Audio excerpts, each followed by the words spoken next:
यहा मृत्यू भी महादेव की छाया में होती. काशीमध्ये मरणं आणि जडणं हे सुद्धा एक सौभाग्याची गोष्ट आहे. कारण साक्षात भगवान शंकराच्या छत्रछायामध्ये आपण जडत आहोत. तारक मंत्र देऊन ते आपल्या जीवाचा उद्धार करत आहे. असे हा एक शिवभक्ताचे महात्म्य आहे. आणि एक गोष्ट पुन्हा पुन्हा लक्षात घ्या, काशीमध्ये आपण स्वतःहून जात नाही जोपर्यंत भगवान विश्वेश्वरांचा बोलावा येत नाही, त्याची परवानगी येत नाही. मोह, प्रेम, सन्मान, स्नेह, पैसा, घमंड, लगाव, सुख दुख सब कुछ यहाँ खत्म हो जाते हैं. उसी को काशी कहते हैं, उसी को काशी कहते हैं. तुम काशी इसलिए नहीं जाते, तुम काशी इसलिए नहीं जाते कि तुम शिव को देखना चाहते हो. जरा ध्यान से सुनिए, काशी तुम इसलिए नहीं जाते कि तुम शिव को देखना चाहते हो, बल्कि तुम यहाँ इसलिए जाते हो क्योंकि शिव तुम्हें देखना चाहते हैं, क्योंकि शिव तुम्हें देखना चाहते हैं. भगवान शंकराला तुम्हाला पाहायचं असते की हा माझा भक्त आहे, मी महादेवाचा भक्त, मी महादेवाचा भक्त असं म्हटलं नाही चालत. साक्षात भोले बाबा महादेव म्हटले पाहिजे की हा माझा भक्त आहे, हे मेरा भक्त आहे. असे त्या भक्ताचे महात्म्य आहे.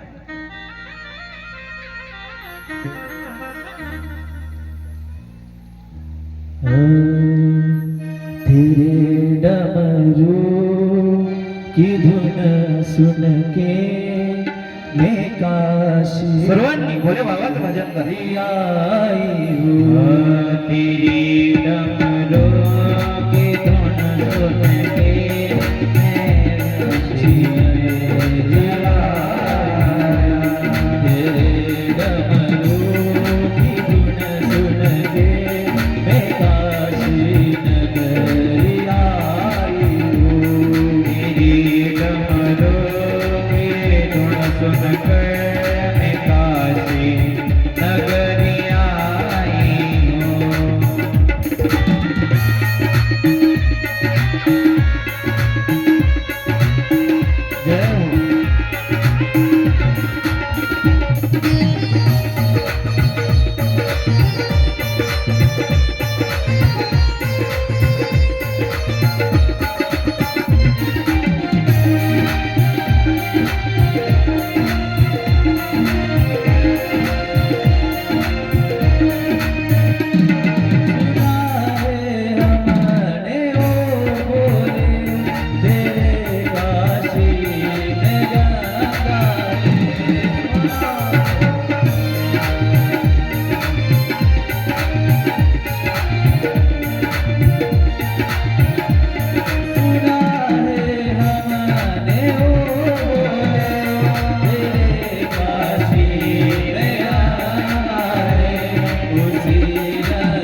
तुम्हारी नगर आए हो।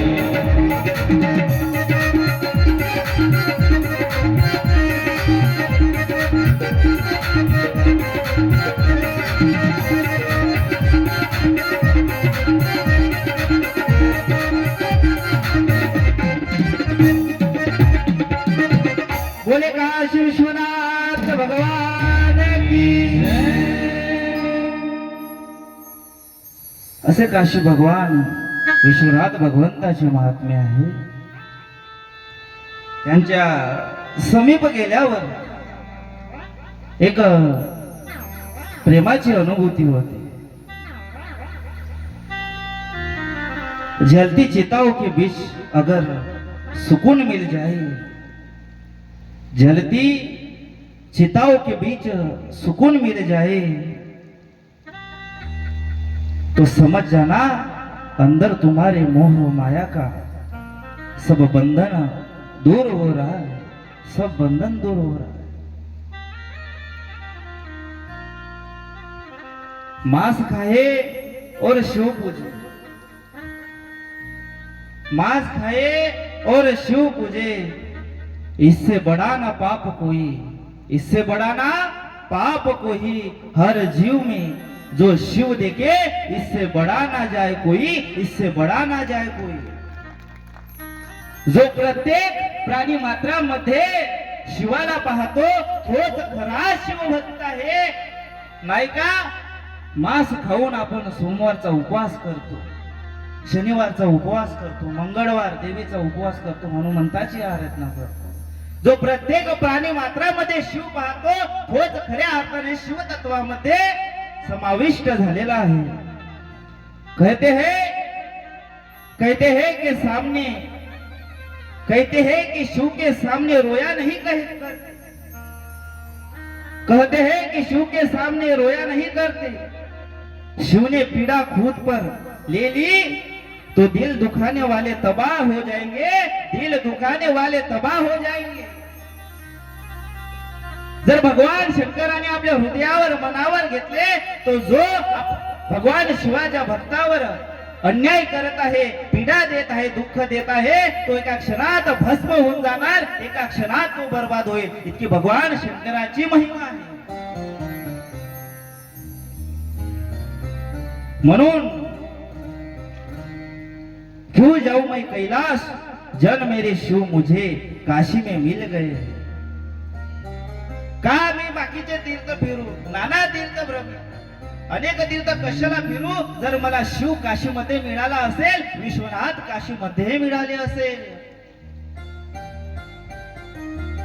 म्हणून त्या शिवावर विश्वास ठेवा माय बाप हो. नक्कीच आपली जे जोडी आहे या शिव कथेमध्ये, काशी शिव महापुराण कथेमध्ये आपल्याला प्राप्त होईल. म्हणून जे दुःख आहे, गाराणी आहेत ते भगवान शंकराला सांगा. सर्वांनी 2 मिनिट आपापले डोळे बंद करा, सर्वांनी डोळे बंद करा आणि हृदयातून दोन्ही आपले हात हृदयाजवळ धारण करा. भगवान शिवाला विनंती करा की देवा, जे काही दुःख आहे, जे काही संकट आहे त्या काशी शिव महापुराणामध्ये आमचे संपूर्ण दुःख नाहीसे होईल आणि भगवान शंकराचं नामाचा मंत्राचा जप करा. हर हर हर शिव शंकरा, हर हर हर महादेव हरा, हर हर हर शिव शंकरा, हर हर हर महादेव हरा, हर हर हर शिव शंकरा, हर हर हर महादेव हरा, हर हर हर शिव शंकरा, हर हर हर महादेव हरा, हर हर हर शिव शंकरा, हर हर महादेव हरा, हर हर हर शिव शंकरा, हर हर हर महादेव हरा, हर हर हर शिव शंकरा, हर हर हर महादेव हरा, हर हर हर शिव शंकरा, हर हर हर महादेव हरा, हर हर हर शिव शंकरा, हर हर महादेव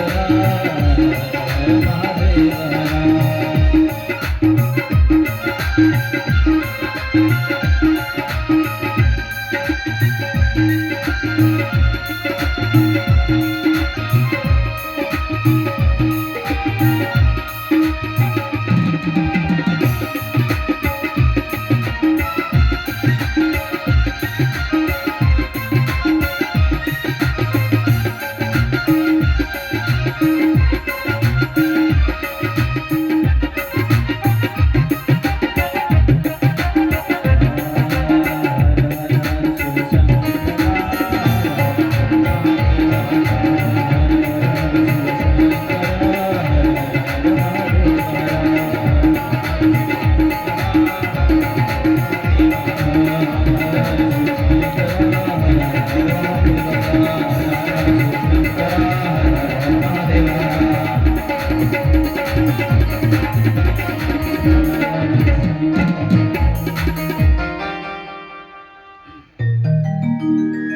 दरबार में भोले बाबा के, दरबार में भोले बाबा के, दुख दर्द मिटाए जाते दुख दर्द मिटाए जाते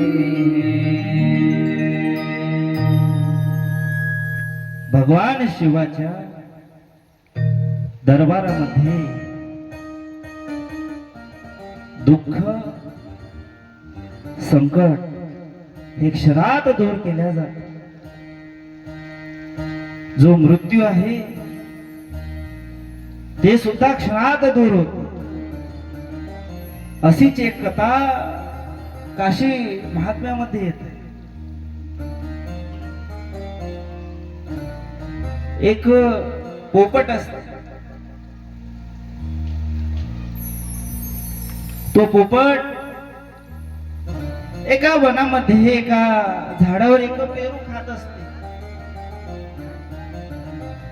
आणि त्या वनामधून यमराज जात असतो.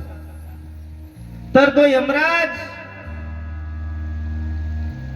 त्या पोपटला पाहून हसतो. आता पोपटला वाटते की दया कुछ गडबड है, दाल में कुछ काला है. आता यमराज हसला म्हणजे काही साधीसुधी गोष्ट नाही.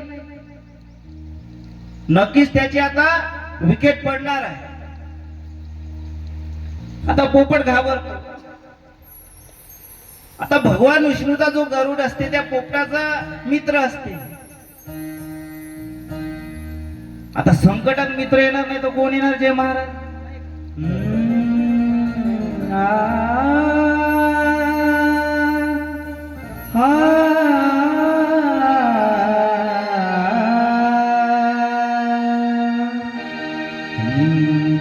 दुःख अडवायला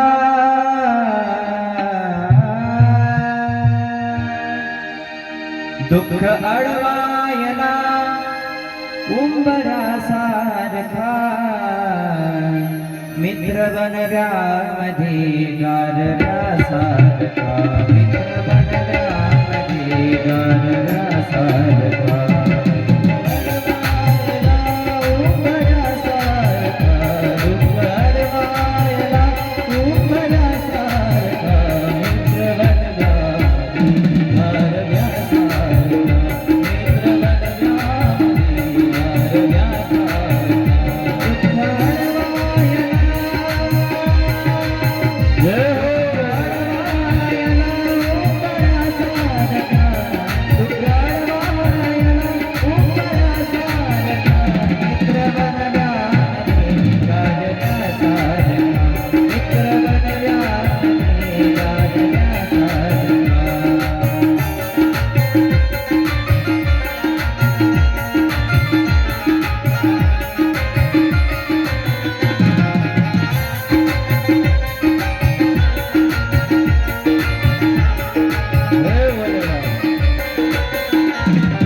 मित्र आहे जवळ मंदिरासारखा,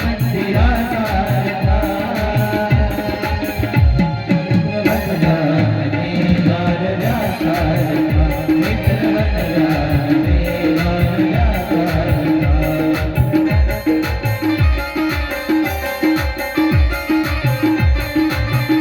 हर हर महादेव.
दुःख अडवायला उंबऱ्यासारखा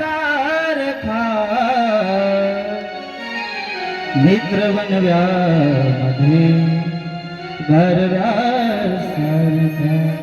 मित्र बनव्यामध्ये गारव्यासारखा मला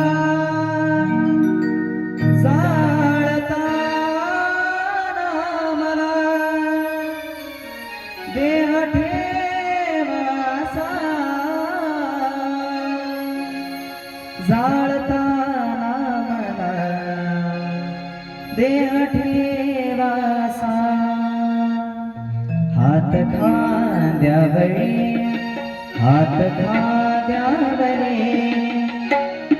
ठेवल्यासारखा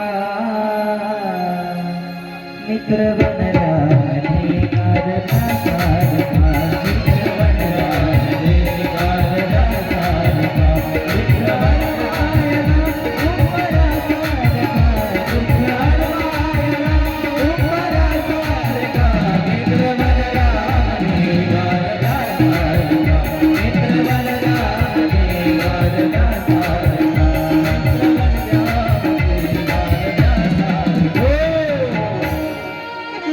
मित्र बनव्यामध्ये गारव्यासारखा. मित्र कसा असला पाहिजे? जो सुखात आणि दुःखातही प्रत्येक प्राप्त परिस्थितीमध्ये आपला हात सोडत नाही. ज्या प्रकारे वीर कर्ण दुर्योधनच्या बाजूने होता. कर्णाला माहित होते की दुर्योधन वाईट आहे, तो दोषी आहे, पण एक मित्राचे मित्रत्व टिकवण्यासाठी आपल्या जीवनाचे जीवन प्राणही त्याने त्यागले. इतके महान एक संताच्या संगती मनोमार्ग गती आकडावा श्रीपती. जर आपण संगत सज्जनांची केली तर आपण संत बनू. संताच्या मार्गावर जाऊ तर आपण संत बनू. जर आपण एक संत मित्राचा हात पकडला तर तो संत बनेल. एक दारुड्याचा हात पकडला तर तो कोण बनेल? दारुडा बन. म्हणून माय बापू हो, खरा जो फंड आहे ना तो आपल्या इथंच चुकते. कोणाची संगत केली पाहिजे नाही. आपल्याला मॉल मध्ये फिरणारी मैत्रीण पाहिजे, गाडीवर बसून फिरणारा मित्र पाहिजे, पण भगवान श्रीकृष्णासारखा भगवान महादेवासारखा मित्र आणि मा जगदंबेसारखी मैत्रीण आपल्याला हवी नाही. आज समाजामध्ये पडून जाण्याची एक ट्रेंड चालू झालेला आहे. तर कशामुळे आहे? संगती. आधी पूर्वीच्या काळामध्ये संगत चांगली असायची, मंदिरामध्ये घेऊन जायचे, आधी टिकल्या असायच्या, सर्वांच्या मस्तकावर टिकल्या असायच्या. आता गेल्या म्हणून स्त्रिया सुद्धा फुगल्या.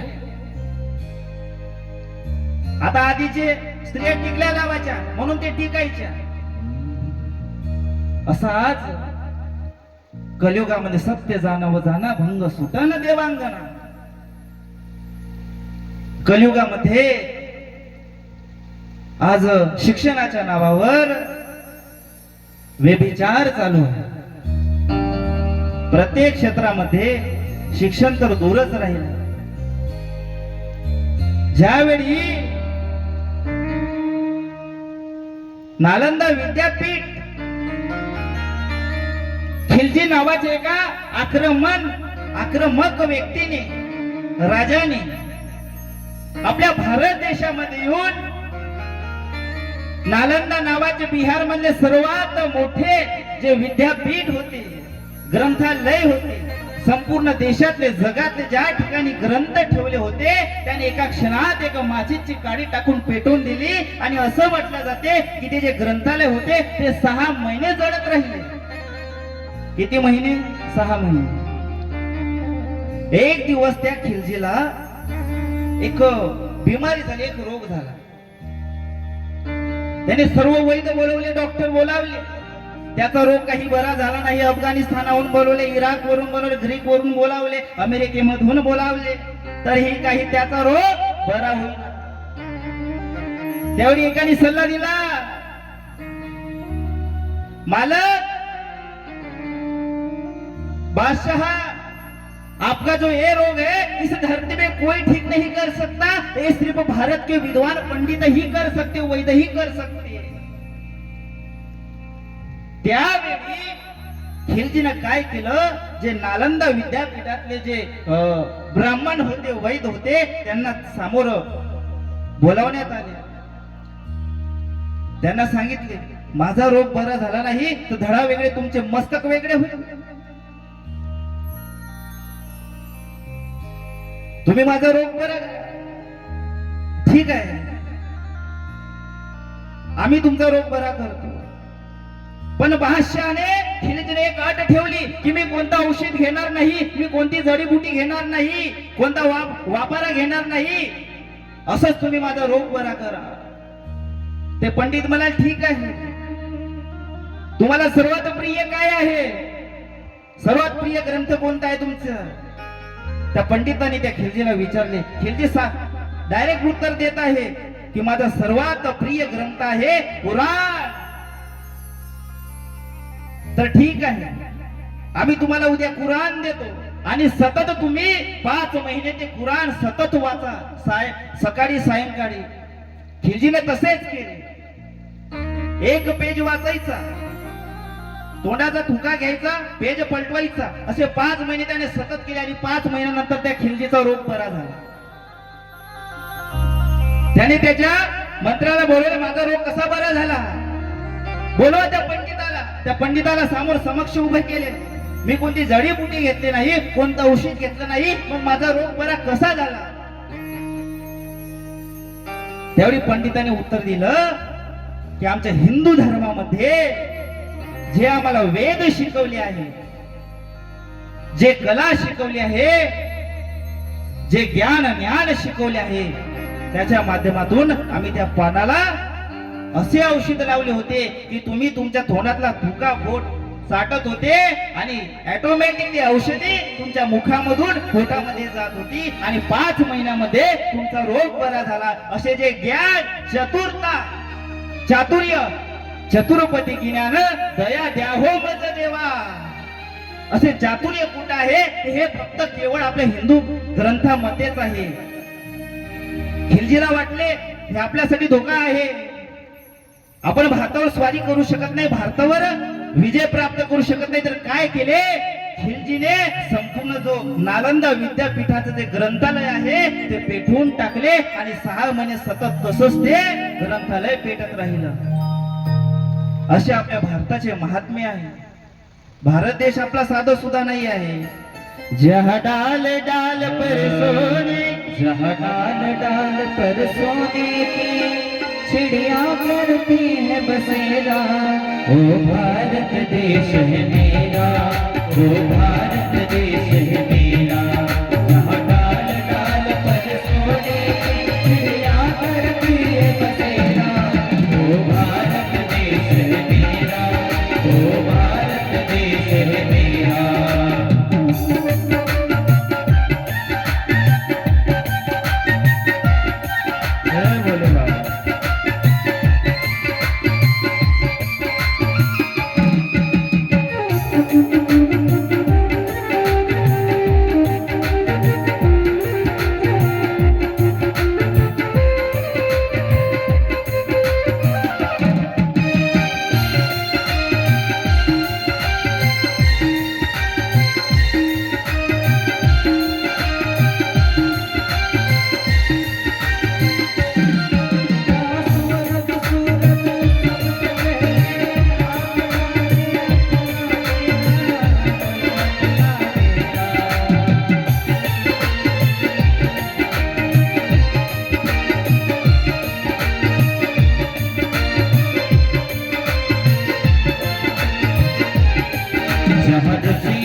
भारत देश है मेरा, जहाँ डाल डाल पर सोने की चिड़िया करती है बसेरा। ओ भारत देश है मेरा, ओ भारत देश है मेरा, जहाँ सत्य अहिंसा और धर्म का पग पग लगता डेरा। ओ भारत देश है मेरा, ओ भारत देश है मेरा।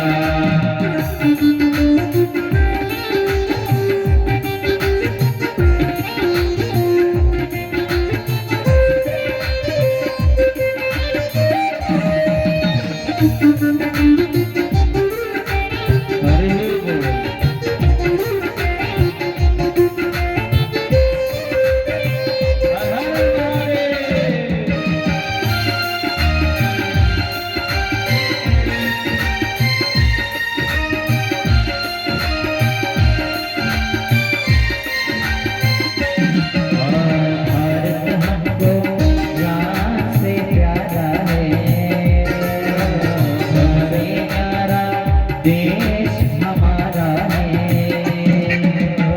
भारत हमको जान से प्यारा है, सबसे प्यारा हमारा प्यारा है।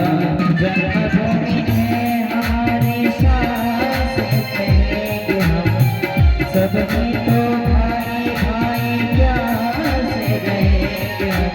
हिंदुस्तानी नाम हमारा है, सबसे प्यारा दोस्त हमारा है।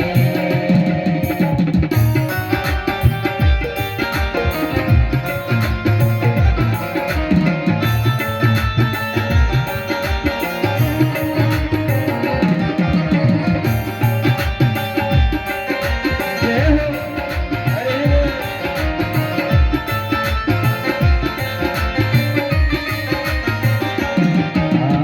आओ बच्चों तुम्हें दिखाए झांकी हिंदुस्तान की, आओ बच्चों तुम्हें दिखाए झांकी हिंदुस्तान की।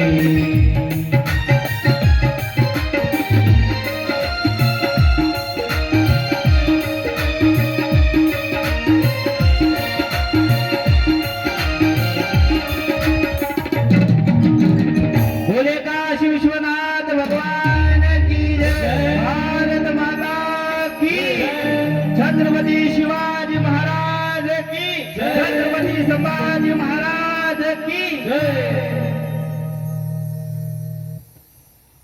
तर असं आपल्या भारताचे महात्म्य आहे. तर आता आपण थोडं रिटर्न येऊ. मागचा गिर टाक. काय सुटलं होतं आपलं? कोणती कथा राहिली होती? चला उत्तर देत चला माय मावल्यांनो, बोलत चला थोडं.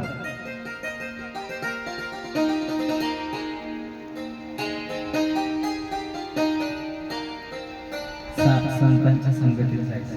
हा, संतांच्या संगती मनोवार.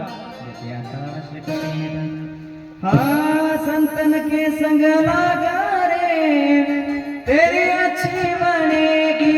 संतन के संग लगा रे, तेरी अच्छी बनेगी।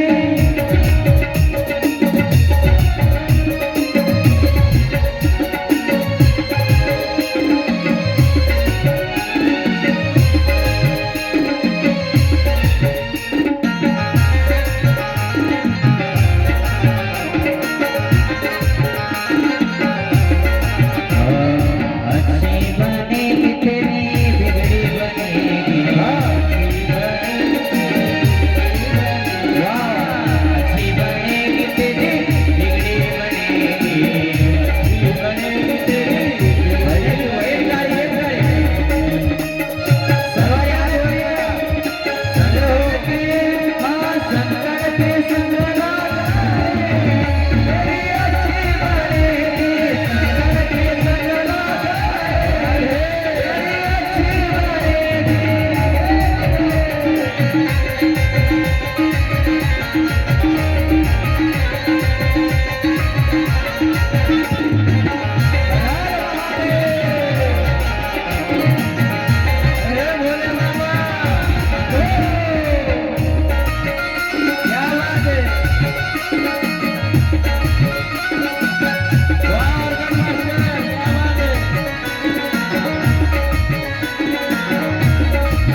बोले काशी विश्वनाथ भगवान की जय. तर आपली कथा चालू होती पोपट की मित्र कसा असायला पाहिजे, संगत कशी असावी. तर भगवान विष्णूचा गरुड त्या पोपटाचा एक जिवलग मित्र होता. पोपट तो गरुडापाशी गेला. गरुडाला सांगत आहे, एक गोष्ट सांगायची होती. आज काय झालं मानकर साहेब की यमराज नाही का वनामध्ये आला आणि तो माझ्याकडे पाहून हसला. आता कोणाकोणाला वाटतं की माझ्याकडे पाहून हसलं तर वेगळाच विषय, हसला तर फसला. पण तो वेगळं काम आहे, हसला तर गेला. यमराज माझ्याकडे पाहून हसला. मला वाटतं की आता माझा मृत्यू 2 दिवसात फिक्स आहे. मी आता मरणार आहे. आता गरुड पण भगवान विष्णूचा वाहन आहे, काही साधा सुद्धा देव नाही आहे, नाही का. तर मी काय करतो, तुला मरू देणार नाही. गरुड त्याला आश्वासन देते. आता मित्र कसं असते, काही पण होऊ दे पाहून घेऊ आपण, नाही का. रोड महाराज येऊ दे, किती येते तर मी आहे तुझ्या पाठीशी. तो गरुडाने काय केलं, त्या पोपटाला घेतलं आणि 7 समुद्रापार एका गुहेमध्ये नेऊन ठेवून दिलं. आता तू इथं थांब 2 दिवस. यमराज 7 समुद्र पार इथपर्यंत तुला न्यायासाठी मारण्यासाठी येऊ शकत नाही. त्या बिचाऱ्या पोपटाले त्या गुहेमध्ये ठेवून देते 2 दिवस आणि गरुड यमराज पाशी यमलोकात येते. आता गरुडाला पाहून आता भगवान विष्णूचा वाहन म्हटल्यावर यमराज आपल्या सिंहासनावर उभा झाला. या महाराज, या तुमचं स्वागत आहे, सुस्वागतम गुरुदेव. तर काय झालं, यमराज गरुडापाशी आला. गरुड यमराजला म्हणत आहे, महाराज तुम्ही आज माझ्या मित्राकडे त्या पोपटाकडे पाहून हसले. कोणता पोपट? थोडा बुद्धीवर जोर देते. हा, त्या वनातल्या 2 दिवसा अगोदरची गोष्ट आहे. तुम्ही का बरं त्याच्याकडे पाहून हसले? आता तो यमराज उत्तर देते, मी त्याच्याकडे पाहून याच्यासाठी हसलो की याचा मृत्यू 7 समुद्रापार आहे. 7 समुद्रापार. ते बी कशाने? एका मांजरीमुळे. आता हे मांजर तिथे कशेल आणि हा पोपट 7 समुद्रापार कसा पोहोचेल? आता 2 दिवस एका क्षणात कसा पोहोचेल? ते उडत उडत 7 समुद्रापार. आणि त्याच वेळी त्या पोपटाची आत्मा त्या ठिकाणी येते. अरे याचा मृत्यू कसा झाला? त्यावेळी ते पोपट उत्तर देते गरुडाला, तुम्हीच तर मला 2 दिवसा अगोदर त्या गुहेमध्ये ठेवून आले होते. एक मांजर आली आणि मला खाऊन टाकलं. तर सांगण्याचे तात्पर्य काय आहे या कथेचे? जो आपला मृत्यू आहे ते 7 समुद्र पार ठिकाणी पण येऊ शकते, आपल्या घरातही येऊ शकते, त्या कथेतही येऊ शकते. मरण्याची वेळ नाही, लक्षात घ्या. म्हणून ह्या शिवकथेचे जे सार आहे ते शिवाला प्राप्त करणे हाच आहे.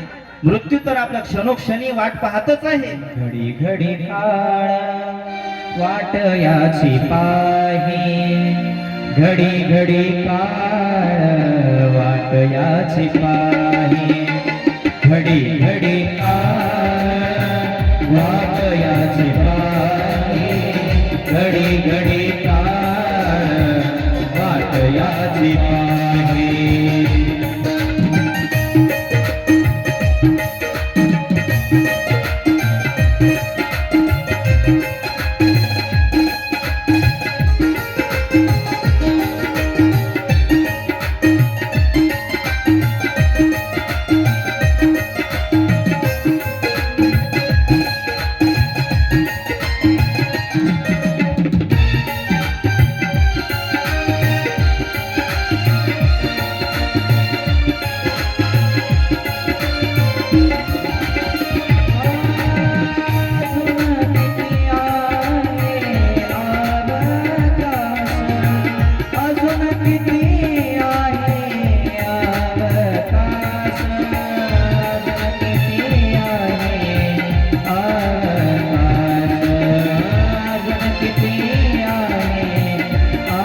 वाट याची पाही, घडी घडी काळ वाट याची पाही, घडी घडी काळ वाट याची पाही.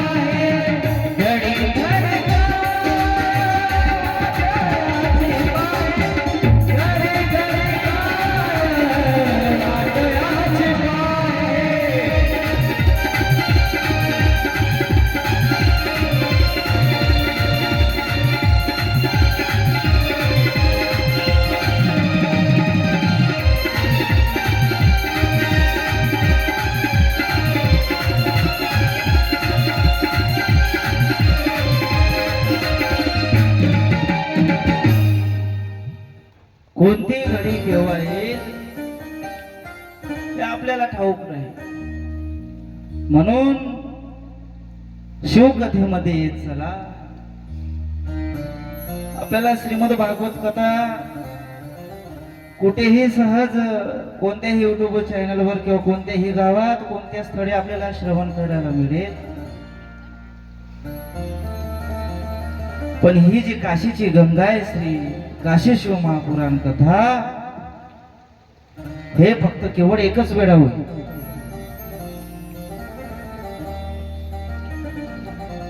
म्हणून जे महात्म्य आहे ते काळजीपूर्वक श्रवण करण्याचा प्रयत्न करायचा. कथेची वेळ 1 ते 4 आहे. त्या कथेमध्ये वेळेमध्ये सरापर, विनोद, चुटकुले किंवा आशिष महाराजांच्या घरच्या गोष्टी किंवा राजकारणी विषय, इतर विषय जर आपण घेत राहिलो तर आपल्या कथा काही पूर्ण होणार नाही आणि काशीचे महात्म्य सुद्धा काही पूर्ण होणार नाही. तर माझा प्रयत्न इतकाच आहे की आपला जो नियमबाधित जो वेळ आहे त्या वेळेमध्ये जास्तीत जास्त शिवकथा कशा श्रवण करायच्या, काशीचे महात्म्य कसे सांगायचे याच्यावर माझे भर आहे. आता वक्ता वक्ताची नोई श्रोते विना तुमची मनस्थिती जर शिवकथा श्रवण करण्याची असेल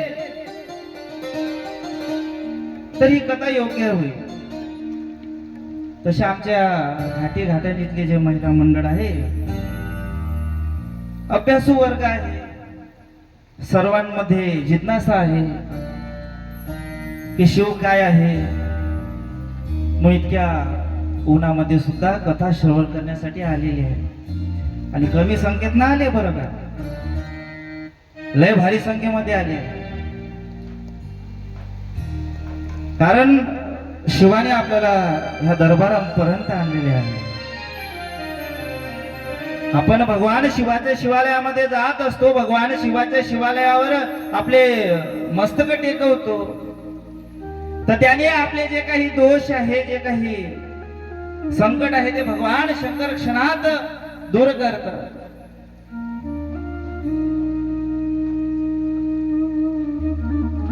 भगवान शंकराच्या शिवलिंगावर जल अर्पित केल्यानंतर जलधारीवरचं जे पाणी आहे ते आपण आपल्या हातामध्ये घेतलं पाहिजे.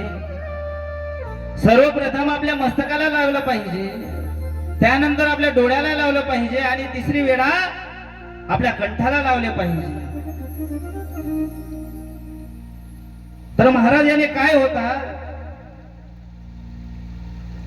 मस्तकाला लावल्यानंतर आपली बुद्धी भगवान शिवाच्या प्रीती अग्रेसर होते. जे काही आपल्या मस्तकावर लिहिलेलं आहे ते सर्व मिटवण्याचे काम भगवान शंकर करते. त्यानंतर आपल्या दोन्ही नेत्रांना डोळ्यांना लावायचे. डोळ्याला लावल्यानंतर भगवान शंकराला आनंद होतो की तू माझ्यासाठी शिवालयापर्यंत आला आहे आणि मी तुलाच नेहमी तुझ्या सोबत राहील. आता माझा एक प्रश्न असा आहे, भगवान शंकराला किती नेत्र आहे?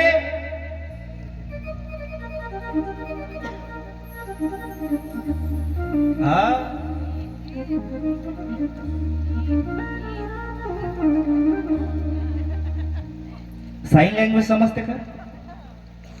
किती आहे? 3 आहे. कसे आले ते 3? आता एखादी पोरगी पाहायला जातो आपण, एखादी मुलगी पोरासाठी, नाही का? जय महाराज. तर मुलीची वय काय, मुलगी भेकरी आहे, कशी आहे, खोकणी आहे की कांदडी आहे, बोलता येते का नाही, पाय तिचा सरळ पडते का नाही, गोरी आहे की काळी आहे, इत्यादी गोष्टी पाहतो. कारण तिच्या सोबत लग्न करायचं. मग त्या शिवाकडून तुम्ही संपत्ती घेता, घर घेता, दार घेता, नोकरी मागून घेता. मग त्या शिवाला कधी ओळखण्याचा प्रयत्न केला का? आपण शिवकथा श्रवण केले इतके, आता कोणाचं नाव घेत नाही, पण कथाकारांकडून आपण ऐकलं का भगवान शिवाचे 3 नेत्र का? प्रत्येकाला 2 डोळे असतात, मग शिवाला 3 डोळे का? थोडा बुद्धीवर जोर द्यायचा. आणि एखाद्यावर आपण प्रेम करतो ना तर त्याला ओळखले पाहिजे. तसे शिवावर प्रेम करतो ना तर शिवाचं रंग रूप गंध सर्व वर्णन आपण ओळखलं पाहिजे. शिवाला 3 नेत्र आहे. सर्वात आधी 2 नेत्र होते. एक दिवस काय झालं, भगवान विष्णू भगवान शंकराची पूजा करत होते. काय करत होते? भगवान शंकराची पूजा करत होते. आपण आणि 1000 कमळाची फुले, कमळ माहिती आहे ना, कमळ, ते 1000 कमळाची फुले भगवान शंकराला रोज वाहत होते. त्यांचा नित्यनेम होता भगवान विष्णूचा. आपण म्हणतो की भगवान विष्णू वेगळा, राम वेगळा, ते दोघे मस्त राहते आणि आपण तिकडे भांडत राहतो की राम वेगळा आहे, शिव वेगळा आहे. तर एक दिवस भगवान शंकर आणि भगवान शंकराची पूजा विष्णू करत होते. 1000 कमळे त्यांनी कमळांची फुले घेतली, 90 वाहले, त्याच्यानंतर 9 वाहले, एक फुल कमी जात होते. एक फुल कमी जात होत. आता दुसरं फुल आणण्यासाठी काही जागेवर उठता येत नव्हतं.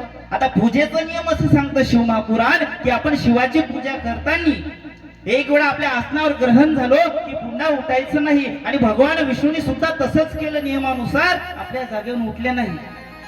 तात्काळ त्यांच्या बुद्धीला त्यांनी जोर दिला, युक्ती सुचली. भगवान विष्णूने आपला एक स्वतःचा डोळा काढला आपल्या हाताने आणि भगवान शंकराच्या शिवलिंगावर अर्पित केले आणि तोच तिसरा डोळा भगवान शंकराचा आहे. कोणाचा आहे ते तिसरा डोळा? भगवान विष्णूचा. आणि त्या वेळेपासून त्रिनेत्रधारी भगवान जटाधारी श्रीकृष्ण त्रिनेत्रधारी म्हणून प्रसिद्ध झाले. असे भगवान शंकराची तीन नेत्राची कथा आहे. म्हणून भगवान विष्णूला भगवान शंकराला ओळखण्याचा प्रयत्न करा. असे हे शिव काशी शिव महापुराणाचे महात्म्य आहे. भगवंत प्रत्येक वेळेस आपल्या भक्तासाठी उभा राहिला आहे. भक्ताने मांस चढवले तरी भगवान शिवाने ग्रहण केले. एका कोळ्याने भगवान शंकराला मांसाचे तुकडे सुद्धा अर्पण केले तरी भगवान शंकराने ते स्वीकार केले. कारण भक्त काही देतो तरी महादेव स्वीकारच करतो. म्हणून गंगेमध्ये पाप धुतल्याने मळ जात नाही, तर शुद्ध अंतकरणाने भगवंताची सेवा करण्याने भगवंत प्राप्त होतात. एक वेळेस काय झालं, महाभारताचं युद्ध चालू असताना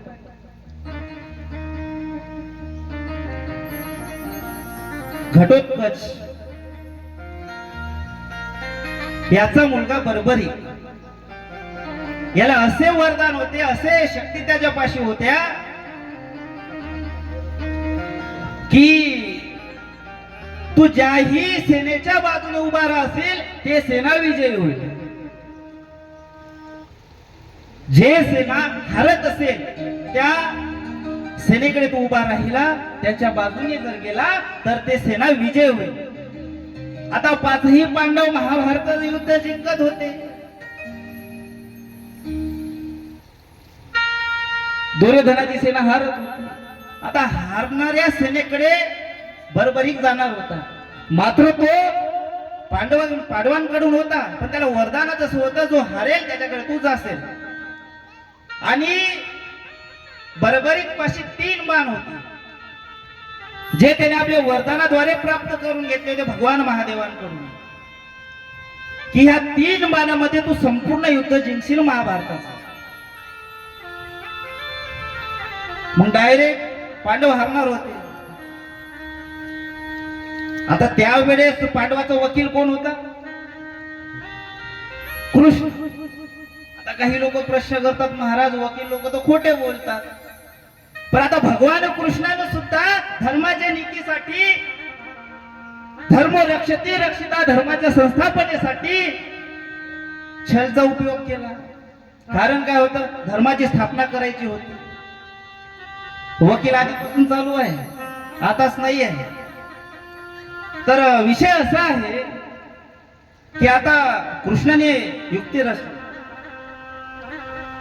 की बर्बरीक दुर्योधनाकडे गेला पाहिजे नाही आणि पांडव यांचा पराजय झाला नाही पाहिजे. कृष्णांनी बर्बरीकला बोलावले.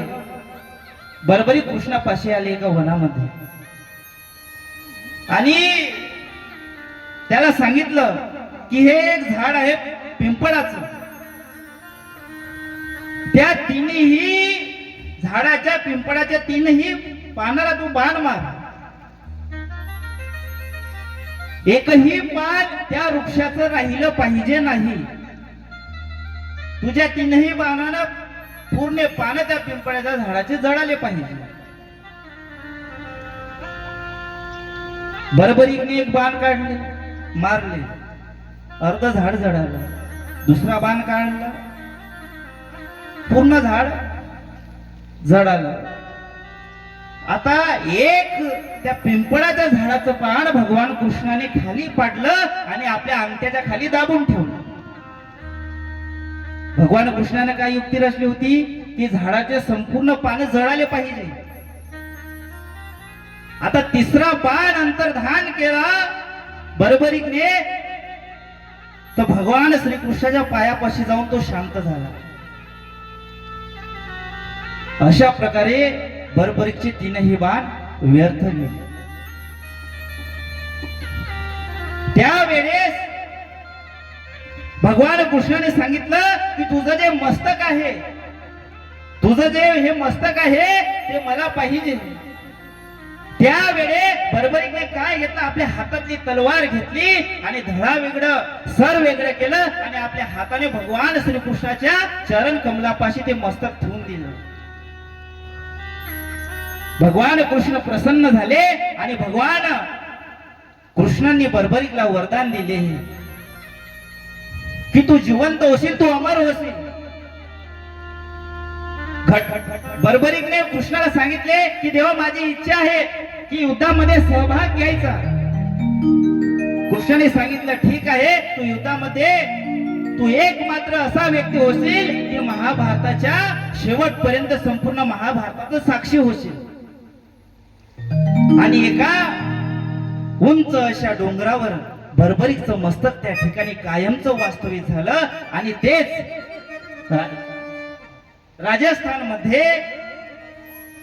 खाटू श्याम म्हणून बरोबरीचं त्या ठिकाणी भव्य दिव्य असं एक मंदिर आहे. आणि जो कोणी भगवान कृष्णाने त्याला वरदान दिलं की जो कोणीही तुझ्या दरबारामध्ये येईल, जो कोणीही तुला शरणागती येईल तो कधीच हारणार नाही.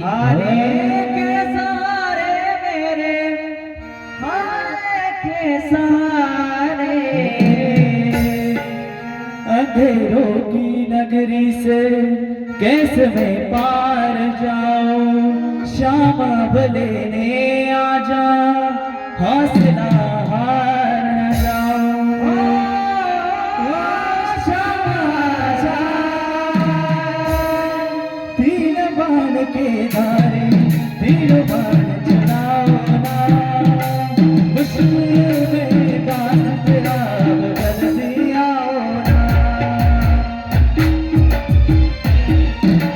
तीन बाण के धारे तीन बाण चलाओ ना, मुश्किल में दास तेरा बदल दिया ना.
असे खाटूश्याम भगवंताची कथा आहे, जी मात्र श्रवण केल्याने थोडा आवाज, जी श्रवण केल्याने आपल्याला मुक्ती प्राप्त होते.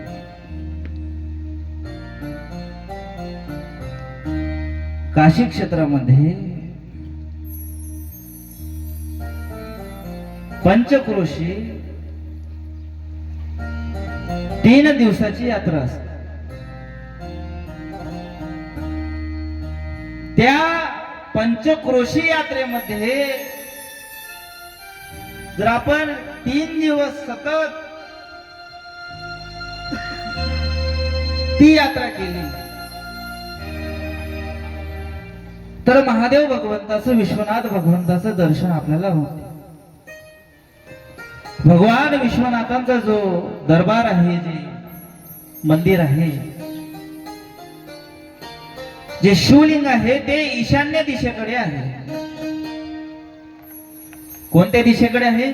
ईशान्य दिशेकडे. पश्चिम द्वार, पूर्वद्वार, त्या द्वारातून प्रवेश करण्यासाठी सुद्धा भक्ताला तितकंच भाग्य पाहिजे. बाजूने भवानी माता, विनायक, भगवान विष्णू, हे सुद्धा विष्णू सोबत त्या मंदिरात आहे.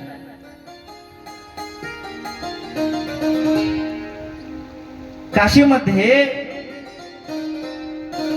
42 प्रमुख शिवलिंग आहे. किती आहे? 42 प्रमुख शिवलिंग. भगवान शंकर कहते हैं, आनंद कान में देहधारियों की मुक्ति के लिए ये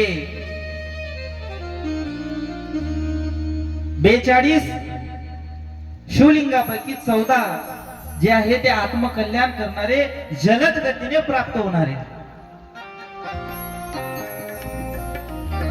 केवळ या शिवलिंगाचे नाम मात्र श्रवण केल्याने सर्व बंधनातून मुक्तता प्राप्त होते. जे पुण्य राशी आहे त्याची वृद्धी होते, वाढ होते, आणि जे मोक्ष लक्ष्मी आहे ते भगवान शिव आपल्याला प्रदान करतात. काशी महात्म्यानुसार प्रथम 14 आयतन ओंकारेश्वर आदी ह्या शिवलिंगाची आपण दर्शन घेतले पाहिजे. सर्वात आधी शिवलिंग आहे ओंकारेश्वर. ओंकारेश्वर शिवलिंग आहे पंचेतन रूप अद्भुत स्वयंभू लिंग. ह्या ओमकार 5 रूपांनी वेढलेले परमात्मा नित्य प्रकाशमान, आणि जो कोणीही मनुष्य ह्या ओंकारेश्वर नावाचा 5 वेळा उच्चारण करेल तो संपूर्ण दुःखातून नाहीसा होईल. त्या व्यक्तीला अकाल मृत्यू होणार नाही, तो मृत्यूवर विजय प्राप्त करेल. असे या ओंकारेश्वर शिवलिंगाचे महात्म्य. त्यानंतर आहे त्रिलोचन. त्रिलोचन शिवलिंगाचे दर्शन केल्याने जे 7 जन्माचे पाप आहे ते क्षणात नष्ट होऊन जाते. असे या त्रिलोचन शिवलिंगाचे महात्म्य आहे. त्या त्रिलोचन शिवलिंगाची एक यात्रा असते आणि ते वैशाख शुक्ल अक्षय तृतीयाच्या दिवशी ते प्रारंभ होते. त्यानंतर आहे महादेव, आदी महादेव शिवलिंग. सतयुगामध्ये जे देवगण होते आणि जे मुनी होते त्यांच्या स्तुतीला प्रसन्न होऊन भगवान महादेव स्वयंभू लिंगामध्ये त्या ठिकाणी प्रकट झाले आणि त्यांना दर्शन देऊन त्रैलोक्य समस्त लिंगाचे दर्शनाचे फळ त्यांना प्राप्त झाले. आणि यज्ञोपवीत भगवान शिवाच्या शिवलिंगावर चढवून जो कोणी व्यक्ती आहे तो पुन्हा या मृत्यू लोकामध्ये गर्भामध्ये येत नाही. एक दिवस काय झालं, एक गाय एका चिखलामध्ये फसलेली होती. आपण म्हणतो की ज्या वेळेस स्त्रीला प्रसूती होते त्यावेळेस वेदना का बरं होतात, इतकं दुःख कष्ट का होते. ते गाय एका चिखलामध्ये फसलेली होती आणि काही स्त्रिया त्या स्त्रीला पाहून, त्या गायीला पाहून त्या स्त्रिया हसल्या. ती गाय पूर्ण चिखलाने माखलेली होती, भरून गेली. त्यावेळेस त्या स्त्रिया हसल्या आणि जोरात थट्टा उडवू लागल्या. त्यावेळेस त्या गायीने श्राप दिला की ज्या वेळेस तुम्ही गर्भधारण कराल आणि तुमची प्रसूतीची वेळ येईल त्यावेळेस तुम्हाला दुःख येईल आणि हे जे शरीर आहे मलमूत्रांनी भरलेलं गर्भाच्या बाहेर येईल आणि त्यावेळेपासून स्त्रीला दुःख आणि हे शरीर मलमूत्रांनी भरलेलं ह्या स्त्रीच्या गर्भाच्या बाहेर येते. असे या आदि महादेव शिवलिंगाचे महात्म्य आहे. त्यानंतर आहे कृती वासेश्वर महाउत्पत्ती. दैत्य गजासूर या राक्षसाचा वध करून भगवान शिवानी त्या गजासूर नावाच्या त्या प्राण्याची, ज्याच्यामध्ये राक्षसाची महान गुण होते, त्याचे वध करून त्याच्या शरीरावरचे जे चिलकत होते ते भगवान शंकराने परिधान केले आणि त्याला सुद्धा मोक्ष प्राप्त करून दिला. आणि त्यावेळेपासून कृती वासेश्वर महादेव शिवलिंग काशीमध्ये विराजित झाले. त्यानंतर हे रत्नेश्वर शिवलिंग गिरिराज हिमालयाद्वारा काशीमध्ये कालभैरवांच्या उत्तर दिशेकडे भगवान शिवाच्या रत्नांनी असं हे स्वयंभू शिवलिंग प्रकट झाले. ब्रह्मांडामधले शिवलिंग हे पूजनासाठी फलदायी आहे. अशा प्रकारे त्या शिवलिंगाची सुद्धा रत्नेश्वर शिवलिंगाची त्या ठिकाणी स्थापना झाली. त्यानंतर आहे चंद्रेश्वर शिवलिंग. चंद्रेश्वर शिवची स्थापना नक्षत्राधिपती चंद्रदेव द्वारा की गई. चंद्रदेव ने यह अत्यंत महान तप करके उमा सहित शिवजी को प्रसन्न किया. चंद्राने अनेक वर्ष तपस्या केली आणि भगवान शंकराला प्रसन्न केले. एक दिवस काय झाले, आता भगवान शंकराच्या मस्तकावर काय आहे, चंद्र. आता ते चंद्र कसे आले भगवान शंकराच्या मस्तकावर? दक्ष प्रजापतीने भगवान चंद्राला आपल्या कन्याचा विवाह करून दिला. पण चंद्राचं सर्वात प्रेम फक्त एकाच पत्नीवर होते. आता बाकीच्या पत्नीला राग आला आणि आपल्या पितापाशी दक्ष प्रजापतीपाशी आले. बाबा हा माझा पती चंद्रदेव, आमचा पती फक्त मोठ्या ताईवरच प्रेम करते, आमच्यावर प्रेम करत नाही. दक्ष प्रजापतीने चंद्राला श्राप दिला की तुझं जे सौंदर्य आहे तुला क्षय रोग होईल आणि तुझी संपूर्ण शीतलता नाहीशी होईल. त्या वेळेपासून चंद्रदेवाला रोग जडला. त्यानंतर चंद्रदेवाने काशीमध्ये येऊन भगवान शंकराची आराधना केली. भगवान शंकर प्रसन्न झाले आणि त्याचं फळ म्हणून भगवान शंकराने चंद्राला आपल्या मस्तकावर धारण केले. बोले काशी विश्वनाथ भगवान की जय. त्यानंतर आहे केदारेश्वर शिवलिंग. काशी महात्म्यानुसार अनन्य भक्त विप्र वशिष्ठ के आग्रह पर एक विप्र नावाचा भक्त होऊन गेला. त्याच्या आग्रहानुसार भगवान काशी हे केदार रूपामध्ये महात्म्यामध्ये त्या काशीमध्ये आले आणि केदारेश्वर शिवलिंगाच्या माध्यमाने सर्व भक्तांना कष्ट हरण्यासाठी केदारेश्वर महादेव म्हणून त्या ठिकाणी विराजित झाले. त्यानंतर आहे धर्मेश्वर. सूर्यपुत्र द्वारा तपस्या पूर्वक इस धर्मेश्वर नामक लिंग की स्थापना की गई. भगवान शिव ने उन्हें यही धर्मराज की उपाधि, दायित्व एवं अधिकार प्रदान किए और इस शिवलिंग के दर्शन पूजन से मनुष्य की पाप बुद्धि का शमन होता. जर आपण धर्मेश्वर, जे सूर्यपुत्र आहे धर्मेश्वर, त्याने भगवान शिवाची काशीमध्ये स्थापना केली. जर आपण त्या शिवलिंगाचं आपल्या नेत्राद्वारे जर आपण दृश्य पाहिलं तर आपले जितके काही पाप आहे ते संपूर्ण नाहीसे होते, असे या धर्मेश्वर शिवलिंगाचे महात्म्य आहे. त्यानंतर आहे वीरेश्वर. वीरेश्वर लिंग स्वयंभू लिंग है जो प्राचीन काल में काशी के राजा अमित्रजीत एवं उनकी रानी मलेराग्नि विष उस वीर पुत्र के समक्ष प्रकट हुआ था. विकटा मातृका द्वारा पलित था. भगवान शिव ने उसकी तपस्या को प्रसन्न होकर लिंग को वीरेश्वर नामक नामकरण किया और ये विश्वनाथ जी के समीप मंदिर में दरबार में है. त्या विश्वनाथ मंदिराचं जर आपण दर्शन घेतलं तर एखादा रोग असेल ते तत्काळ बरा होते, असे त्या वीरेश्वर शिवलिंगाचे महात्म्य आहे. त्यानंतर आहे कामेश्वर. महर्षि दुर्वासा द्वारा स्थापित कामेश्वर नामक लिंग के दर्शन पूजन से मनुष्य की सभी कामनाएं पूर्ण होती है.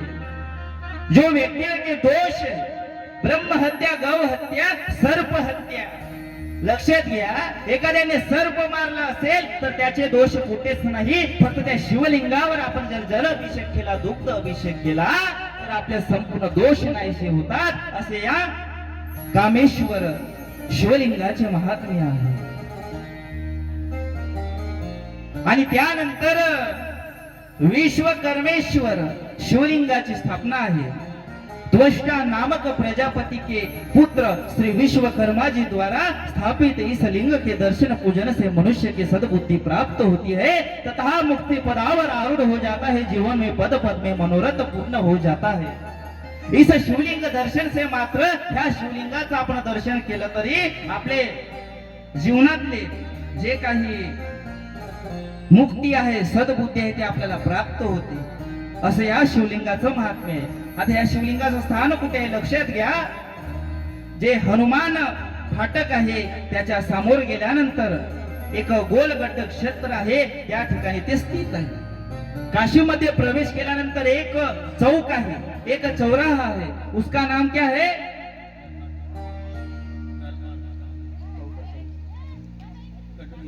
गडोलिया चौक. एक गडोलिया चौक काशीमध्ये चौक आहे. त्या चौकामध्ये एक स्तंभ आहे.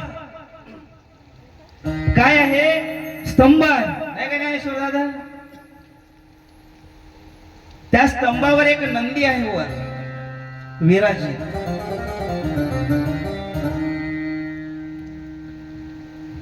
चार रोड आहे, चार मार्ग आहे. एक मार्ग जाते विश्वनाथाकडे, एक मार्ग जाते गंगेकडे, एक मार्ग जाते दशाश्वमेध घाटाकडे, एक मार्ग जाते कालभैरवाकडे.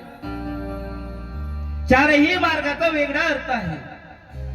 अर्थ काम, मोक्ष आणि मुक्ती, असे या चौकाचे ह्या त्याचा अर्थ आहे. असे काशीचे महात्म्य. त्यानंतर आहे मणिकर्णेश्वर शिवलिंग महादेव. भगवान विष्णु ने अंतर्गृह के पूर्व द्वार पर स्थित मणिकर्णिका के निकट मणिकर्णिकेश्वर लिंग की स्थापना तपस्या पूर्वक स्वयं की थी. मणिकर्णिका में स्नान कर मणिकर्णिकेश्वर दर्शन करने से मनुष्य का पुनः गर्भवास नहीं होता, अर्थात वह अवागमन के चक्र से छूट जाता है. जर आपण गंगेमध्ये स्नान केल्यानंतर त्या मणिकर्णिकेश्वर शिवलिंगावर जल अर्पण केले तर हा शरीर हा देह पुन्हा गर्भ धारण करत नाही, असे या मणिकर्णिकेश्वर शिवलिंगाचे महात्म्य आहे. त्यानंतर आहे अविमुक्तेश्वर शिवलिंग. प्राचीन काल में एक बार घोर अवर्षण होने से जब पृथ्वी पर जीवन कठिन हो गया, तब ब्रह्मा जी ने अनुरोध पर राजा रिपुंजय ने काशी पर राज्य करना इस शर्त पर स्वीकार किया कि पृथ्वी पर केवल मनुष्य ही रहे. तब ब्रह्मा जी की प्रार्थना पर शिव भगवान महादेव काशी विश्वनाथ जी ने काशी छोड़कर मंदराचल जाने लगे, पर वे अपने प्रिय काशी को सर्वथा छोड़कर जाना नहीं चाहते थे. इसीलिए इस क्षेत्र के रक्षण एवं मोक्ष वितरण को सतत बनाए रखने के निमित्त वे अपने एक अगोचर लिंगमय विग्रह को काशी में अलक्षित रूप से स्थापित करके मंदराचल चले गए. जो रिपुंजय नावाचा एक राजा होता, आधी काशी नगरी हे त्याच्या अंतर्धानामध्ये हवाल्यात होती आणि भगवान शंकराला सांगितले की तुम्ही हिमालयामध्ये मंदराचल पर्वतावर निघून जा, पण भगवान शंकराला काशी सोडायची नव्हती. भगवान शंकराने त्या शिवलिंगाच्या रूपामध्ये आपले अस्तित्व काशीमध्येच ठेवले.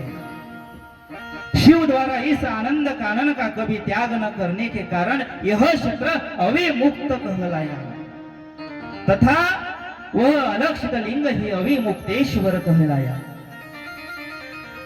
पृथ्वी लोक में ही सर्वप्रथम महालिंग है, जिसका अनुसरण करने से लिंगों की स्थापना कालांतर से होती है. अविमुक्तेश्वर लिंग का दर्शन करने वाला मनुष्य संपूर्ण कर्म बंधनों से, संपूर्ण दोष मुक्तों से मुक्त हो जाता है. भगवान विश्वेश्वर स्वयं नित्य अविमुक्तेश्वर लिंग का पूजन करते हैं. भगवान शंकर स्वतः साक्षात ते अविमुक्तेश्वर शिवलिंगाचे पूजन करते हैं. ये स्थान विश्वनाथ जी के मंदिर में आग्नेय कोने में स्थित है. इस उसके बाद 14वां शिवलिंग है विश्वेश्वर, एक स्वयं शिवलिंग है. 12 ज्योतिर्लिंगों में प्रधान लिंग यही है. इनके दर्शन मात्र से समाप्त पापों का क्षय हो जाता है और ज्ञान पूर्वक ज्ञान समाधिस्थ मुक्तानि सर्वोत्कृष्ट फल की प्राप्ति होती है. और इसे ही शास्त्रों में इनके दर्शन स्पर्श से सभी यव पूजन का अपरिमित महात्मा बड़े विस्तार से वर्णित है. और इसका स्थान है ललित घाट के ऊपर ज्ञानवापी के पास. स्वयंवस्य लिरंग्य मम विश्ववेतुः सुरहा राजसूयस्त्र सफल यात स्पर्श मात्र. भगवान शंकर कहते हैं कि देवताओं, मुझे विश्वेश्वर के इस स्वयं लिंग का स्पर्श करने मात्र से संपूर्ण राजसूय यज्ञ का फल प्राप्त होता है, यज्ञों से मुक्ति प्राप्त होता है. काशी विश्वनाथ के विषय में विस्तृत वर्णन इस काशी शिव महापुराण में किया गया है. उसके बाद द्वितीय चतुर्दर्शन आयतन के माध्यम में अध्याय में वर्णन किया गया है कि शैलेश्वर, संगमेश्वर, स्वलिनेश्वर, मध्यमेश्वर, हिरण्य गर्भेश्वर, ईशान्येश्वर, गोपरेश्वर, ऋषभेश्वर, उपनाशनंतर और ज्येष्ठेश्वर इन शिवलिंग की स्थापना की है. काशी मध्ये निवासेश्वर, शुक्रेश्वर, व्याघ्रेश्वर, जंबुकेश्वर, अमृतेश्वर, तारकेश्वर, ज्ञानेश्वर, करुणेश्वर, मोक्षद्वारेश्वर, स्वर्गद्वारेश्वर, ब्रह्मेश्वर, लांगलेश्वर, बुद्धकालेश्वर, ऋषवेश्वर, चंडीश्वर, नंदिकेश्वर, महेश्वर लिंग, ज्योति स्वरूप लिंग, इन सभी शिवलिंग के दर्शन मात्र से काशी विश्वनाथ भगवान प्रसन्न हो जाते हैं. इनकी कृपा, इनका उद्धार हम सभी भक्तों को प्रसन्न करने वाला है. म्हणून भगवान शंकरावर आपण प्रेम करत असेल तर आपल्या जागेवरून उभे होऊन जा. पाय दुखले असेल ना, महाराज 1 वाजतापासून कथा चालू झाली, आता बाहेर गेलं तर कसं आहे, विषय वेगळा होईल नाही का. उभे व्हा, थोडस पाय मोकळे करा. कार्यकर्ते असेल पाणी देऊन द्या. आणि सर्वांनी आता भगवान शंकराच्या जसं आपण कैलासात आहोत असं आपल्याला नृत्य करायचं आहे.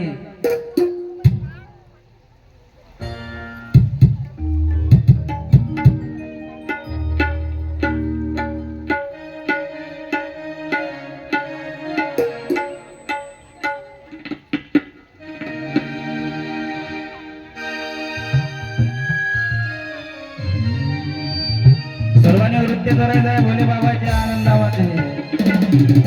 असं समजा आपण काशी नगरीमध्ये आहो आणि विश्वनाथ बाबांच्या दर्शनासाठी आता जात आहो. लक्षात घ्या, आता ज्यावेळेस आम्ही काशीला गेलतो ना त्यावेळेस आम्ही इथं भजन म्हणत भजन म्हणायचो, नृत्य करायचं. असं समजा आपण दरबारामध्ये आहो, काशी विश्वनाथच्या दर्शनासाठी जात आहो आणि नृत्य करा. मेरे भोले से भोले बाबा, मेरे भोले से भोले बाबा, मेरे भोले से भोले बाबा, मेरे भोले से भोले बाबा, मेरे भोले से भोले बाबा.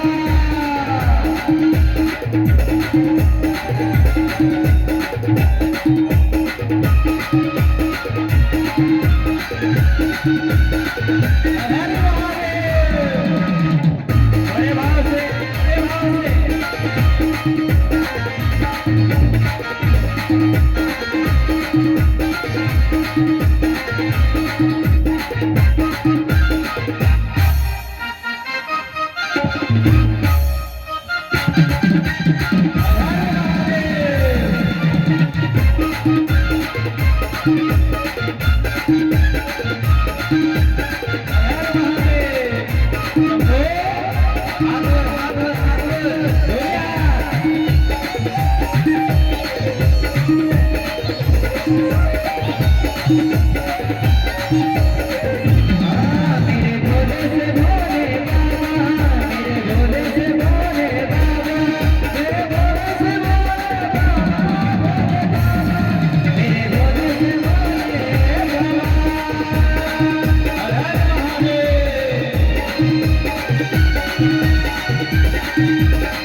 सुया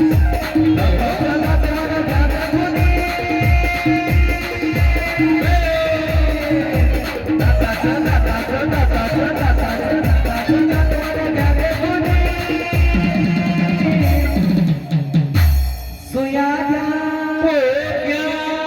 मनी घ्या, दाताचं दातवड घ्या ग तुम्ही.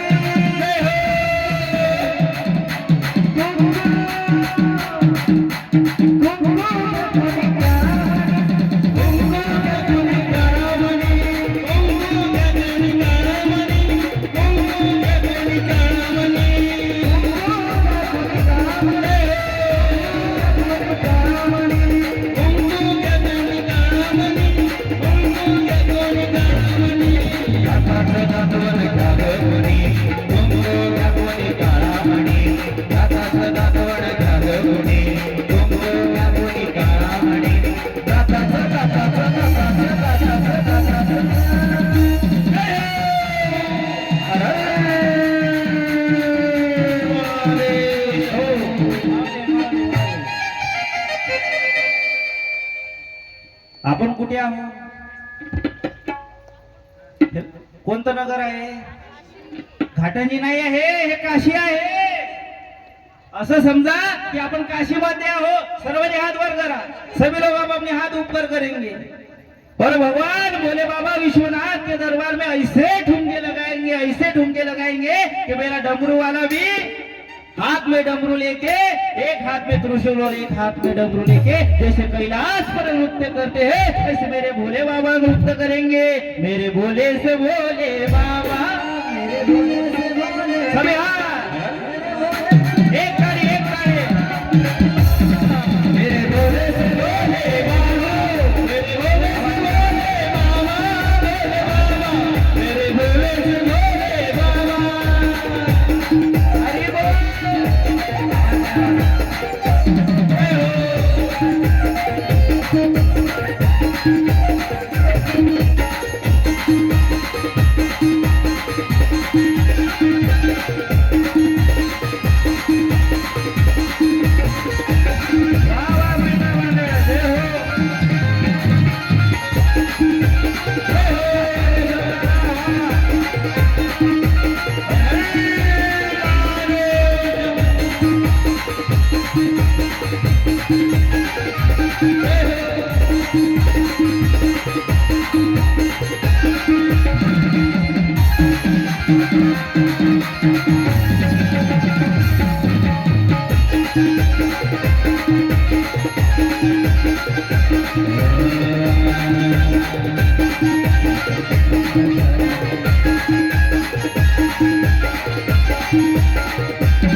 एक तारी झाली पाहिजे. तबल्यावर दादा तयार. 1 2 3 स्टार्ट. नाचोगे नाचोगे नाचोगे नाचोगे नाचोगे रे. नाचोगे नाचोगे नाचोगे नाचोगे नाचोगे. हरे गुजरात नाचोगे रे.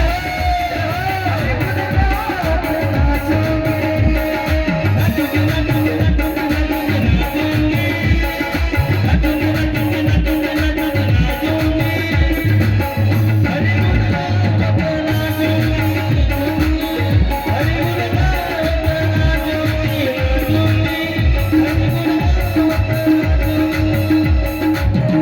नाचोगे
बसा आपापल्या जागेवर स्थान करू. दुसऱ्याची जागा नका घेऊ बर, आपलीच घ्या. पहिल्या दिवशी सांगितलं होतं.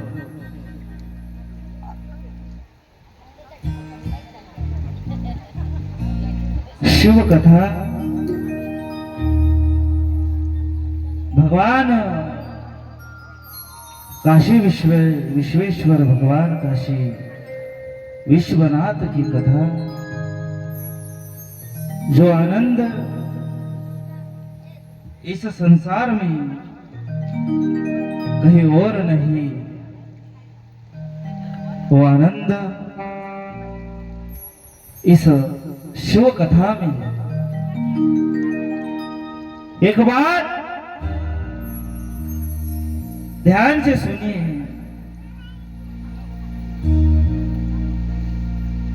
दर्द हजार है, सभी लोगों को दर्द हजार है, लेकिन इलाज सिर्फ एक महादेव है. इलाज सिर्फ एक महादेव है. और ऐसे महादेव की शरणागति में हम ये श्री काशी शिव महापुराण कथा श्रवण कर रहे हैं. कभी किसी को गिराकर पहचान नहीं बनाई. कभी किसी को रुलाकर अपने चेहरे पर मुस्कुराहट नहीं लाई, क्योंकि मेरे बाबा मुझे ये बात कभी नहीं सिखाई. मेरे भोले बाबा ने ये बात कभी नहीं सिखाई.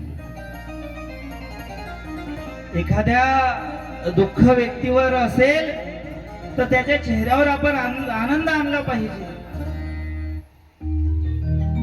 त्याच्या चेहऱ्यावर हास्य आणले पाहिजे.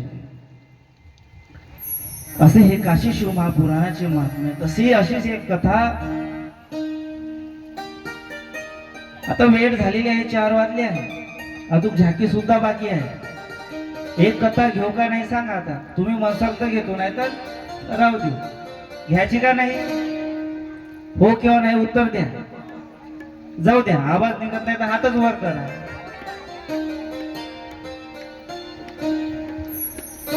एक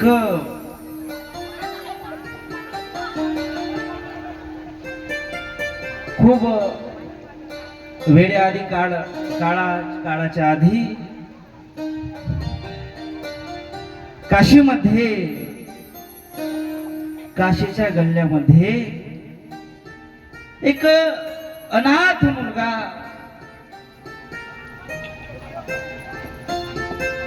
त्या ठिकाणी भोलू नावाचा एक अनाथ मुलगा त्या गल्ल्यामध्ये राहत होता. आता काशीच्या गल्ल्या अशा आहे, 3-3 मजली गल्ल्या आहे. पण त्या गल्ल्यातून जाताना एक माणूस सामोरून गेला तर दुसऱ्या माणसाला त्याच्या सामोरून येता येत नाही. इतके छोट्या छोट्या पातळ गल्ल्या, ते मी 3-3, 4-4 मजले आहे. 300 वर्ष आधीची अशी एक गल्ली नाही तर त्या गल्ल्यामध्ये गेलं तर माणूस हरवून जाते. कोणती आपली गल्ली आहे, कोणती दुसरी गल्ली होती, काहीच कळत नाही. एक सारखे गल्ले आहे सर्व. आणि तिथं विचार करण्यासारखा विषय असा आहे की एखादी इमारत आहे, त्या इमारतीचं बांधकाम करायचं आहे. त्या ठिकाणी नाही ट्रॅक्टर जात, ते रेती नेता येत नाही, विटा घेऊन नाही जाते, सिमेंट नेता येत नाही. मग ते इतक्या मोठमोठ्या इमारत्या 300 वर्ष आधीपासून कशा बांधल्या आहेत, आणि आता सुद्धा त्याचं रिनोव्हेशन करायचं म्हणलं तर कसं करायचं, हा सर्वात मोठा प्रश्न आहे. एक हातगाडी असते, त्या हातगाडीमध्ये जितके विटा पाहिजे तितक्याच मोजके त्या हातगाडीने त्या ठिकाणी घेऊन जायचं. तितकंच रेती आणि तितकंच सिमेंट, असं करून ते भिंत बांधायची. अशी त्या ठिकाणी परंपरा आहे त्या गल्ल्यामध्ये. आणि त्या गल्ल्यामध्ये असत एक छोटासा लहान भोलू नावाचा एक मुलगा त्या ठिकाणी राहत होता. त्याला परिवार नव्हता, तो अनाथ होता. एक दिवस गंगाच्या घाटावर बसून तो होता. मध्यान काळ झाला, रात्र झाली.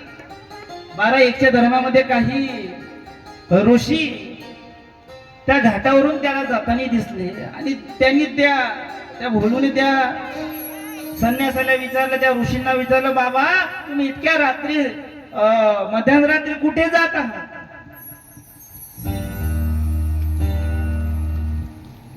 त्यावेळी त्या ऋषीने उत्तर दिलं की आम्ही भगवान महादेवाला स्मशानामध्ये प्राप्त करण्यासाठी, मिळवण्यासाठी जात आहोत. खरंच भगवान भोले बाबा दिसणार का? भगवान भोले बाबा प्राप्त होणार का? असा तो भोलू त्या ऋषींना म्हणू लागला. हो नक्कीच, का नाही मिळणार? तो भोलू त्या घाटावर बसला, मांडी घातली, डोळे बंद केले आणि हात जोडले आणि भगवान शंकराचं त्यानं ध्यान केले. तितक्याच वेळेमध्ये मंद असा एक वारा, थंडगार वारा वाहू लागला. सीतेच्या भस्मावर पावलांची निशाण उमटली. हातामध्ये त्रिशूल घेऊन भगवान शंकर अदृश्य रूपामध्ये त्या ठिकाणी प्रकट झाले आणि त्याला आवाज दिला, भोलू तुझे दोन्ही नेत्र उघड, तुझे डोळे उघड. तू मला पाहून घाबरत आहे? भोलू म्हणाला, देवा मी तुम्हाला पाहून घाबरत नाही आहे, मला तर फक्त केवळ तुमची प्राप्ती करायची आहे, तुम्हाला मिळवून घ्यायची आहे. सकाळ झाली, त्या ठिकाणी भोलूही नाही, केवळ फक्त त्या राखेवर पावलांची निशाण उमटलेली आणि सुगंध असा भस्माचा सुगंध वारा वाहू लागला. कोणालाच कळाले नाही की त्या दिवशीपासून भोलू कुठे गेला. काशीचे महात्म्य असं सांगतं की काशीमध्ये आपण भगवान शिवाला प्राप्त करण्यासाठी गेल्यावर साक्षात शिवाला, भगवान शिवामध्ये आपण एकत्र होऊन जातो, त्यांच्या समावून जातो. नंतर व्यक्ती हा देहधारी नाही तर शिवधारी असतो, असे या कथेचे महात्म्य आहे. बोली श्री काशी विश्वनाथ भगवान की जय.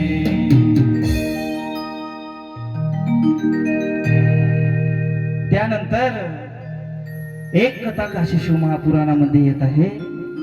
काशीमध्ये महामृत्युंजय महादेवांचे मंदिर आहे. कोणाचे मंदिर आहे? मृत्युंजय महामंदिराचे. मी सांगितलं होतं की तिथे कुवा आहे, एक विहीर आहे, धन्वंतरी कुवा आहे. त्या विहिरीचे नाव, त्याच्यामध्ये 7 प्रकारचे औषधे, 7 कुंड आहे, त्यातले वेगवेगळे पाण्याची चव वेगळी आहे आणि संपूर्ण रोग दारिद्र्य ते पाणी पिल्याने आपलं बरं होतात रोग. त्यात तेच जे महामृत्युंजय महादेव आहे त्यांचे शिवलिंग आहे. त्या शिवलिंगावर सतत जल अभिषेक चालू असतो, बेलपत्राचा वर्षाव चालू असतो, दुधाचा वर्षाव चालू असतो. त्या शिवलिंगावर जल अर्पण केल्याने, दुग्ध अभिषेक केल्याने आपल्या मस्तकावर जे मृत्यू आहे ते संपूर्ण प्रकारे टळून जाते, मृत्यूवर विजय प्राप्त होते. कोणता एखादी अपघात आपल्यावर होणार असेल, गाडीने जात असू, प्रवासाने जात असू, आणि ते जर अपघात आपल्या आयुष्यामध्ये आपल्या हाती मस्तकावर लिहिलेला असेल तो अपघात, तो टाळण्याचं एकमेव काम महामृत्युंजय महादेव जे शिवलिंग आहे त्याच्यावर जल अभिषेक केल्याने ते संपूर्ण नाहीसे होतात, असे त्या शिवलिंगाचे महात्म्य आहे. एक दिवस शालिंदे नावाचा एक ऋषी होते, त्याचा मुलगा आहे मार्कंडेय, आणि तो भगवान शंकराची त्याने तपस्या केली आणि भगवान शंकर प्रसन्न झाले. त्या मार्कंडेयाने भगवान शंकराला वरदान मागितले की मला असा पुत्र होऊ दे की तो सतत तुमची सेवा करेल, तुमची आराधना करेल आणि 16 वर्षापर्यंत तो त्याची आयु असेल. त्यानंतर त्याच्या पत्नीला गर्भधारण झाले आणि गर्भधारण झाल्यानंतर एक छानसा गोंडस असा बाळ जन्माला आले. त्याचे नाव ठेवण्यात आले मार्कंडेय. तो लहानपणापासून भगवान शंकराची भक्ती करत सकाळी भगवान शंकराच्या शिवालयामध्ये जाऊन जल अभिषेक करायचा, सायंकाळी जायचा. एक गोष्ट लक्षात घ्या, भगवान शंकराची 3 वेळा आराधना करायची, सकाळी, दुपारी आणि सायंकाळी. ह्या तिन्ही संध्याचे एक वेगवेगळे महात्मे या काशी शिव महापुराणामध्ये आलेले आहे. मंदिरामध्ये शिवालयामध्ये गेल्यानंतर कोणत्याच ब्राह्मणाची, कोणत्याच पंडितची आणि